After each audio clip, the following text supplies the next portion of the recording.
रचित सुसमाचार दूसरा अध्याय। हेरोदेस राजा के दिनों में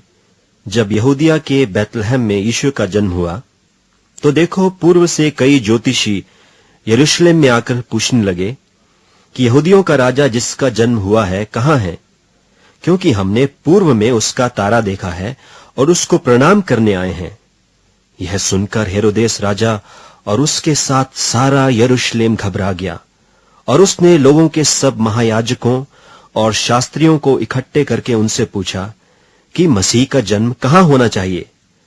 उन्होंने उससे कहा, यहूदिया के बैतलहम में, क्योंकि भविष्यद्वक्ता के द्वारा यूं लिखा गया है कि हे बैतलहम जो यहूदा के देश में है, तू किसी रीति से यहूदा के अधिकारियों में सबसे छोटा नहीं, क्योंकि तुझ में से एक अधिपति निकलेगा जो मेरी प्रजा इस्राएल की रखवाली करेगा। तब हेरोदेस ने ज्योतिषियों को चुपके से बुलाकर उनसे पूछा कि तारा ठीक किस समय दिखाई दिया था, और उसने यह कहकर उन्हें बैतलहम भेजा कि जाकर उस बालक के विषय में ठीक ठीक मालूम करो, और जब वह मिल जाए तो मुझे समाचार दो, ताकि मैं भी आकर उसको प्रणाम करूं। वे राजा की बात सुनकर चले गए, और देखो जो तारा उन्होंने पूर्व में देखा था वह उनके आगे आगे चला, और जहां बालक था उस जगह के ऊपर पहुंचकर ठहर गया। उस तारे को देखकर वे अति आनंदित हुए, और उस घर में पहुंचकर उस बालक को उसकी माता मरियम के साथ देखा, और मुंह के बल गिरकर उसे प्रणाम किया, और अपना अपना थैला खोलकर उसको सोना और लोहबान और गंधरस की भेंट चढ़ाई। और स्वप्न में यह चितौनी पाकर कि हेरोदेस के पास फिर न जाना, वे दूसरे मार्ग से होकर अपने देश को चले गए। उनके चले जाने के बाद देखो प्रभु के एक दूत ने स्वप्न में यूसुफ को दिखाई देकर कहा, उठ, उस बालक को और उसकी माता को लेकर मिस्र देश को भाग जा, और जब तक मैं तुझसे न कहूं तब तक वहीं रहना, क्योंकि हेरोदेस इस बालक को ढूंढने पर है कि उसे मरवा डाले। वह रात ही को उठकर बालक और उसकी माता को लेकर मिस्र को चल दिया,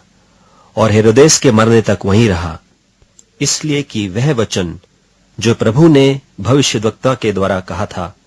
कि मैंने अपने पुत्र को मिस्र से बुलाया, पूरा हो। जब हेरोदेस ने यह देखा कि ज्योतिषियों ने मेरे साथ ठट्ठा किया है,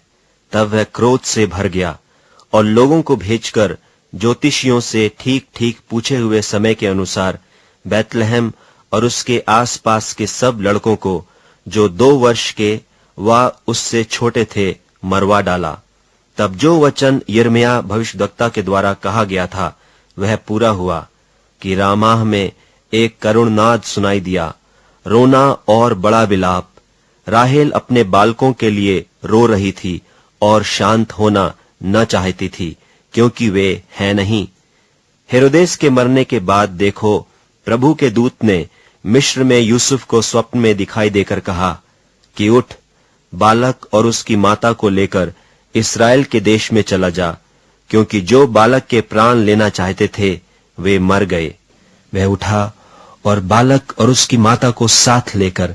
इस्राएल के देश में आया। परंतु यह सुनकर कि अरखिलाउस अपने पिता हेरोदेस की जगह यहूदिया पर राज्य कर रहा है, वहां जाने से डरा, और स्वप्न में चितौनी पाकर गलील देश में चला गया, और नासरत नाम नगर में जा बसा,